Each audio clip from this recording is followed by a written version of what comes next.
you see a 50-year-old woman playing with a Game Boy, but Chris Bukowski does it to keep her mind sharp.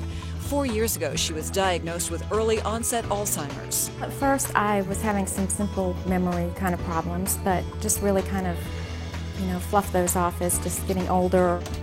Chris began to worry when she couldn't remember her own phone number. What really got me to seek treatment was that I was getting places and didn't know how I'd gotten there and why I was there. Chris isn't alone.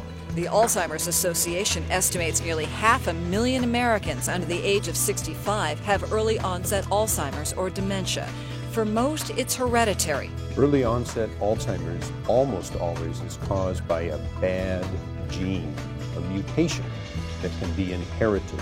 Many early onset patients have a difficult time getting a diagnosis. In Chris's case, it took almost 9 months after her first doctor's visit. Many physicians may not be looking for signs of Alzheimer's because they aren't aware that it can develop in middle age. Dr. Morris says specialists are 90% accurate in diagnosing the disease. Unfortunately, even for the typical form of Alzheimer's disease that happens in older adults, half of the people in the United States who have Alzheimer's disease go unrecognized by their physicians. You can't do a blood test or a CAT scan or an MRI scan and diagnose Alzheimer's disease. It takes time. You have to interview someone who knows the patient well.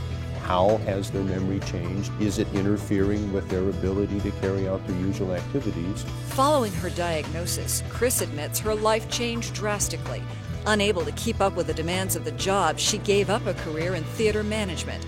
Her days are now focused on following a fairly simple routine. Chris takes medication to help ease memory loss and other symptoms. She exercises, eats a healthy diet, and spends a lot of time on puzzles to keep her mind sharp. It's not going to cure me, but hopefully it will prolong the progression as much as it can. For Accent Health, I'm Judy Fortin.